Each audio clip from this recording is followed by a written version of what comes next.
صلی اللہ علی محمد صلی اللہ علیہ وسلم۔ پہلی آیت اس کی ہے بسم اللہ الرحمن الرحیم، سورۃ انزلناہا وفرضناہا وانزلنا فیہا آیات بینات لعلکم تذکرون۔ یہ پہلی آیت ہے جو آگے والی آیتوں کے لیے تمہید ہے، مقدمہ ہے۔ اصل بات بیان کرنے سے پہلے اللہ تعالیٰ نے اس صورت میں آنے والے احکام کی اہمیت ہمیں سمجھائی۔ عجیب بات ہے، ترجمہ چونکہ ہمارا یہ درس سب کے لیے ہے، یعنی عوام کے لیے بھی ہے اور دینی مدارس میں پڑھنے والے طلباء طالبات کے لیے بھی ہے، اس لیے کہ اس وقت جو دنیا میں حالات چل رہے ہیں جس کی بنا پر مدارس بھی ابھی تک شروع نہیں ہو پائے، جو ہر سال شروع ہو جاتے ہیں، طلباء طالبات بھی اپنے گھروں میں بیٹھے ہوئے ہیں، تو اپنا وقت قیمتی بنائے۔ اس کے لیے اس میں کچھ باتیں ایسی بھی آئیں گی جس کا تعلق طلباء علماء سے ہوگا اور عوام بھی انشاءاللہ اس کو آسانی سے سمجھ سکیں گے۔ ترجمہ قرآن سمجھنا کوئی اتنا مشکل نہیں ہے، اللہ تعالیٰ جس کے لیے آسان کرے بہت آسان ہے۔ بہت سی الفاظ ایسے ہوتے ہیں قرآن مجید میں جو ہم اپنی عام زبان میں اردو وغیرہ میں بھی استعمال کرتے ہیں۔ اس کا پہلا لفظ ہے سورت، سورت، یہ تو ہم سب جانتے ہیں، قرآن کی کتنی صورتیں ہیں، سورت سورت ہم سب بولتے ہیں۔ سورت کس کو کہتے ہیں وہ بھی ہمیں معلوم ہے بتائے بغیر، کہ چند آیات کا وہ مجموعہ ہوتا ہے جو کہیں سے شروع ہوتا ہے اور کہیں ختم ہوتا ہے۔ مثال کے طور پر سورہ فاتحہ ایک سورت ہے، الحمدللہ رب العالمین سے شروع ہوتی ہے اور وللضالین پر پوری ہوتی ہے، 7 آیتوں کا مجموعہ ہے، اس کی ایک ابتدا ہوئی ایک انتہا ہوئی، یہ سورت کی کچھ آیتوں کے مجموعے کو سورت کہتے ہیں۔ انزلنا، انزلنا یہ بھی ہم جانتے ہیں، انا انزلناہ فی لیلۃ القدر بولتے رہتے ہیں، نازل کرنا، یہ سورت نازل ہوئی، ہم اپنی زبان میں اس کو بھی استعمال کرتے ہیں، انزلنا کے معنی اتارنا، نازل کرنا، اوپر سے کوئی چیز اتارنا۔ وفرضناہا، فرض کا لفظ بھی ہم بولتے رہتے ہیں، 5 وقت کی نمازیں فرض ہے، یہ لفظ بھی ہم بولتے رہتے ہیں۔ گجراتی والے بھی اس لفظ کو استعمال کرتے ہیں تھوڑا سا بدل کر، تو یہ ہر زبان میں استعمال ہونے والا لفظ ہے، کوئی نیا نہیں۔ انزلنا اور فرضنا ایک جیسے لفظ ہیں۔ وانزلنا فیہا آیات، واپس انزلنا آیا، آیات، آیت کی جمع ہے، جانتے ہیں آیات قرآن کی آیتیں، بینات، بینات کے معنی بالکل واضح، صاف صاف، الگ الگ، صاف ستھری آیتیں ہیں، واضح آیتیں جس کو ہر انسان سمجھ سکے۔ لعلکم تذکرون، یہ ایک نیا لفظ ہے عوام کے لیے۔ تذکر کے معنی ہے نصیحت حاصل کرنا۔ اللہ تعالیٰ فرماتے ہیں پہلی آیت میں سورتن، یہ ایک عظیم الشان سورت ہے، سورتن یہ ایک عظیم الشان سورت ہے۔ طلباء علماء کے لیے یہ ہذہ سے پہلے معذوف ہے، یہ ترجمہ پڑھنے والوں کے لیے یہ سمجھنا بھی ضروری ہے کہ ترجمہ میں چیزیں کہاں سے نکالی جاتی ہے۔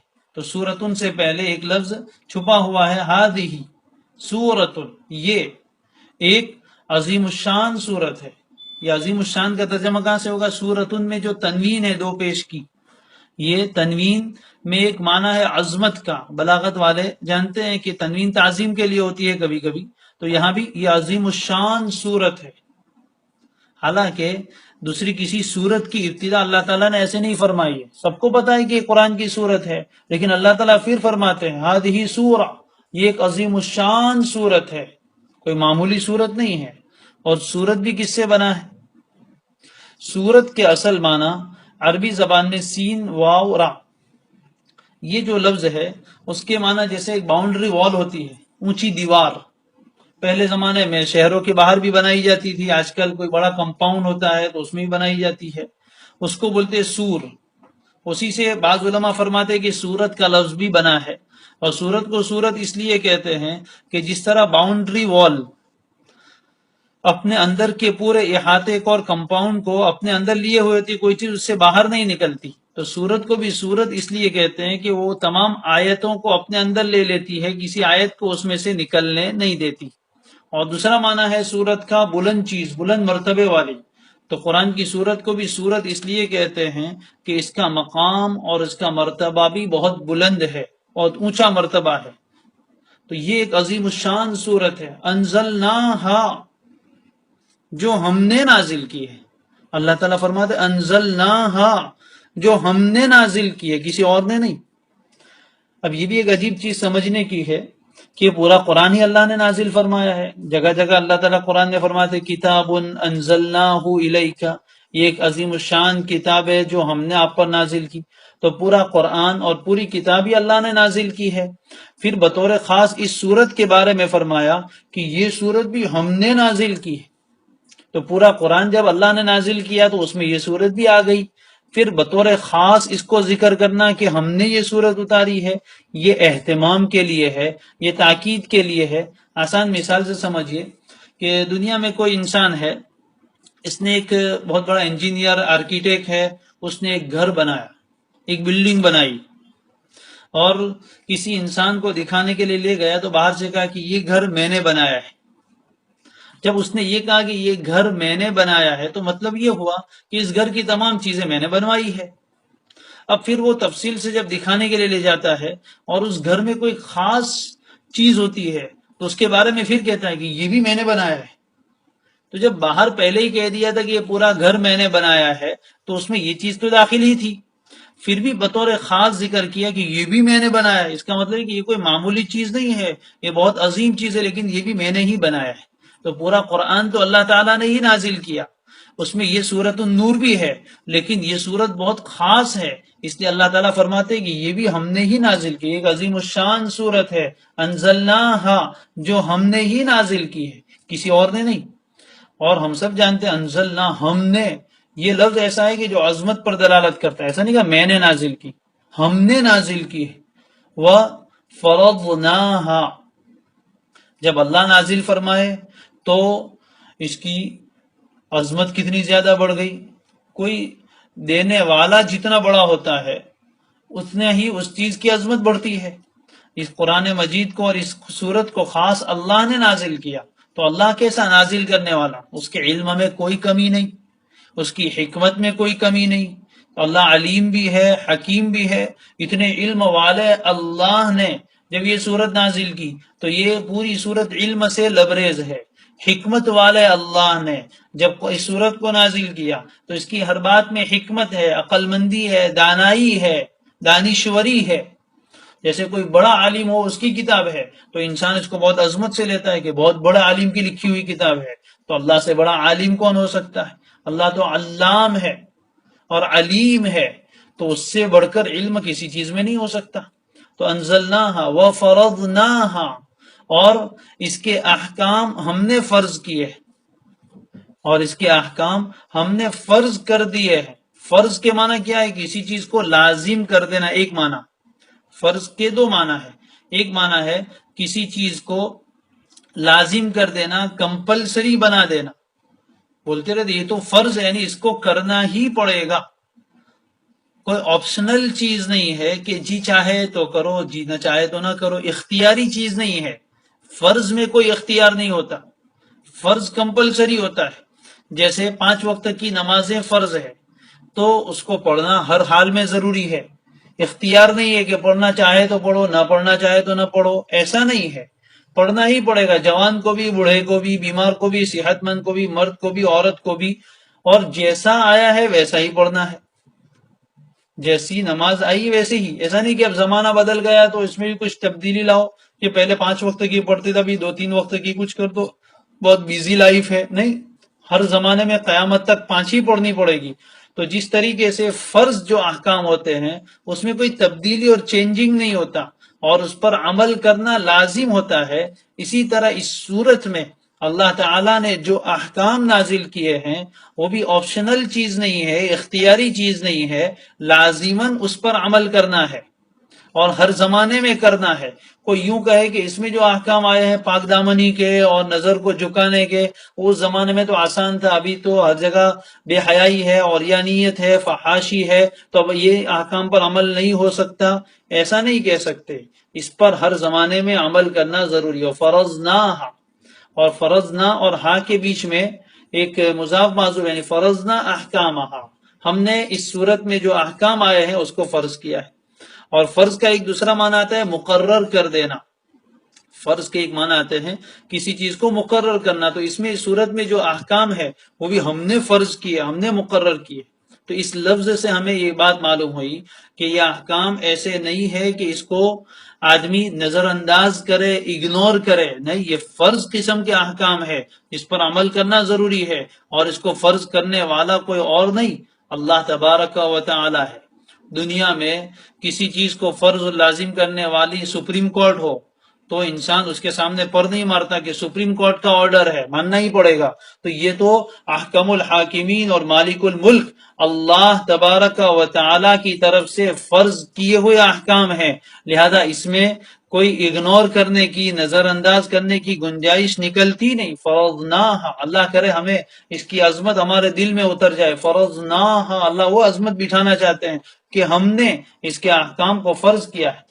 اور ایک قرات میں تو فرضناہا تشدید کے ساتھ بھی پڑھا گیا ہے. وانزلنا فیہا آیات بینات، پھر دوبارہ انزلنا لائے اہتمام کے لیے. اور اس صورت میں ہم نے بالکل واضح آیتیں، کھلی کھلی آیتیں نازل کی. اور اس صورت میں ہم نے آیات بینات، بالکل واضح اور کھلی ہوئی آیتیں نازل کی ہے، کھلے ہوئے احکام نازل کیے، جس کو سمجھنا کوئی پیچیدہ نہیں ہے، مشکل نہیں ہے، بالکل صاف ستھرے احکام. ہر انسان تھوڑا سا غور کر کے ان احکام کو سمجھ سکتا ہے، ان کے فوائد، ان کی حکمتیں اس کے لیے بالکل واضح ہے. اس لیے کوئی اس میں یہ بھی عذر نہیں کر سکتا کہ ہمیں سمجھ میں نہیں آیا. آیت بالکل واضح ہے، صاف ستھرے انداز میں اللہ نے بات کہی ہے، لگ لپٹ کر اور چھپ چھپا کر کوئی پیچیدہ انداز میں کلام نہیں کیا ہے. اللہ نے بہت صاف ستھری آیتیں اس صورت میں نازل کی، انشاءاللہ ہم دیکھیں گے. لعلکم تذکرون، کیوں اتاری ہم نے یہ صورت، کیوں نازل کی، اس کے احکام کیوں فرض کیے، اور اس میں واضح آیتیں کیوں اتاری، اس کی وجہ کیا. لعلکم تذکرون، یہ بہت اہم جملہ ہے. یہ اس لیے سب کیا تاکہ، لعل کے معنی کبھی ہوتا ہے تاکہ اور کبھی ہوتا ہے شاید. یہاں ترجمہ ہے تاکہ.